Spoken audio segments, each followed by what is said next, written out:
So welcome to today's video where I show you how to make bass like the Brazilians. More specifically, we're going to be looking at Beltran, Ragie Ban and Carvahlo, some of the greatest artists in the minimal tech scene at the minute. So I'm going to show you how to make their basses using Serum, Operator and Sub-Boom bass. So let's get inside Ableton. So starting things off, we're going to be using Operator to recreate the Ragie Ban bass, especially in his track with Carvahlo, Dangerous. So let's take a listen to what I made.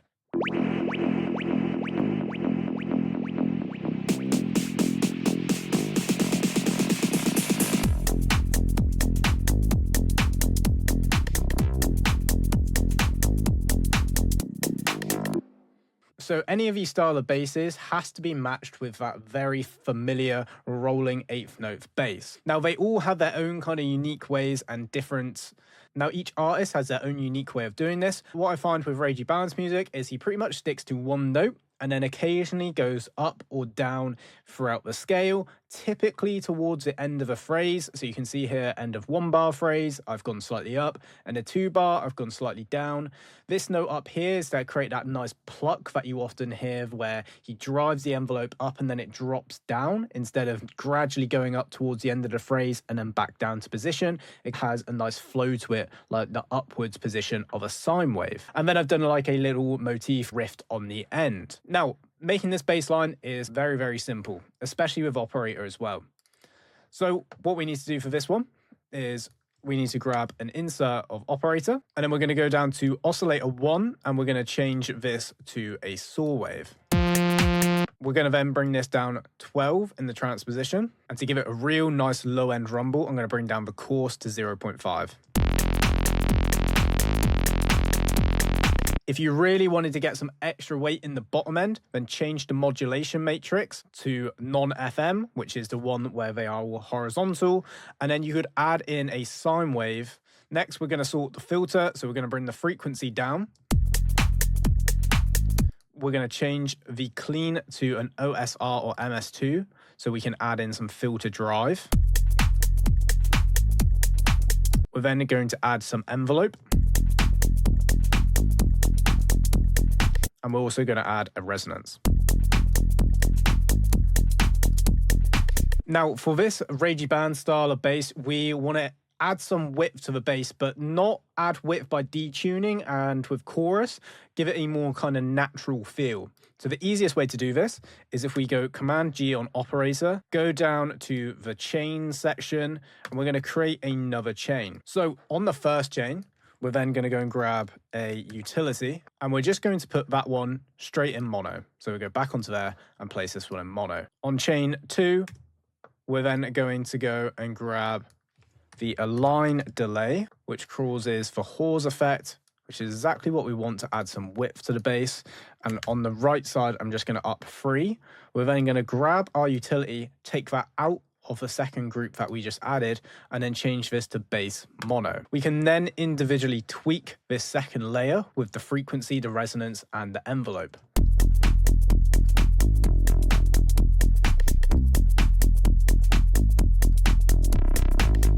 And you can hear when I automate now, it's all on the sides and it sounds super rich and super colorful without any processing on it. Now, it's really important with these 8-note basses to ensure that you are putting a good sidechain on there, because it is constantly conflicting with a kick.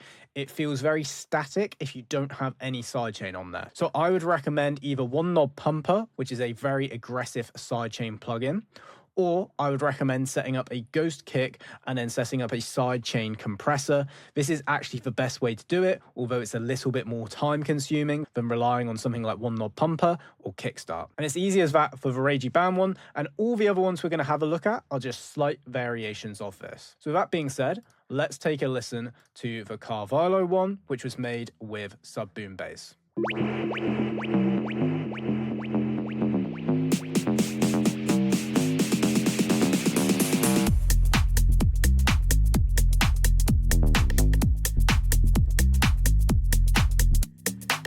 So the main differences with this one is a slight change in melody. I find Carvahlo's music's a bit more groovier, a bit skippier. So you can see I've added some extra notes in on the 0.4s of a beat, and I've moved things up and down through the scale a little bit more and skipped a few notes here and there. So you can see here on this transition, I've extended this one note and then skipped out those 2/8 notes. And it gives this really nice pause and skip to the groove. It's a really good technique for actually adding a bit of variation to your bass line. Often as well, Carvahlo's basses are a bit more muted. They're not as super rich and in your face as some of the Ragie Ban or the Beltran ones. And I think that is done by a shorter envelope and some changes in the ADSR, but mainly in the oscillator being a square wave. So let's hop in to Subboom Bass and see how to make this one. So insert Subboom Bass, open up your preset manager, go to preset bank 3, and you're going to go to SH2. Any of these SH presets are actually spot on for this kind of sound. In fact, SH1 is also very good. From here, we're then going to want to change oscillator 1 to a square. We're going to turn on oscillator 2, and already this is going to sound very good.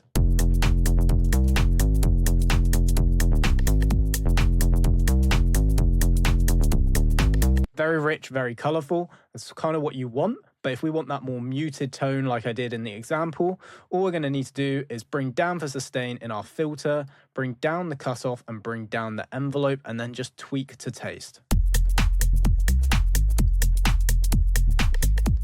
And this gives you a really nice warm sub, but that subtle pluck to really help it kick through and distinguish from the kick. And it still sounds great when you automate it as well. You could always experiment around with doing the effect of putting it in a group and then creating a separate chain and adding width to that chain. Square wave sounds great detuned as well, so you could always experiment around with a chorus and then a bass mono to make sure that your sub and low end is being kept straight down the center while your mids and highs are getting pushed to the side. And then finally, let's have a look at the Beltran bass made with Serum.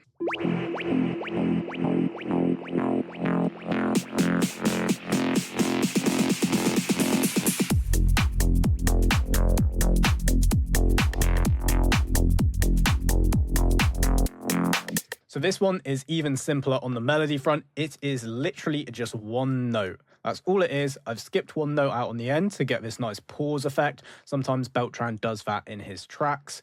This preset was more designed around his Dance Whip, one of his latest EPs, and Fire Whip. So one note, very static with a lot of mid-range and a short decay and pluck. I believe Beltran uses quite a lot of hardware, so making sure our synth is very analog sounding is super important. So let's recreate this in Serum. So what we're going to need is an insert of Serum, just a blank one. And what we can do is we can turn oscillator A off for a minute and turn oscillator B on. We're then going to want to drop this down an octave and turn on oscillator C. We're going to change this to a sine and drop down an octave. Remove the randoms down to 0 on all of them. We can then add a short decay pluck to envelope 1. Apply that to our filter, turn it on through all of our filters, and then you can swap between low 18 and low 24. Now, the reason why we have left oscillator A off is because this is where you can really experiment, especially with Serum. We have access to a load of different wavetables. So as long as something sounds very rich and organic and very analog, we can then use this to add some extra character to our sound. So let's just cycle through a few of them and see what we come out with. So I like one of these variations of a saw wave. You can see it has some little defects. It's not as clean as our saw wave in oscillator B, and I think that's what gives it a bit of character. From there, we can then go into the effects and add a phaser.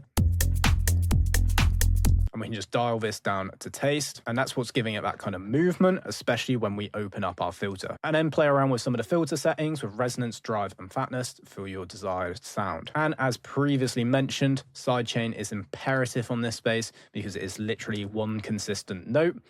And what you'll often notice in Beltran's tracks are there's either not that much sidechain and the notes are ducking in velocity very slightly, which allows some more mid-range to cut through, or there's a very heavy sidechain on there, creating more of a ducking groove out the way of the kick and gives it this nice wave motion.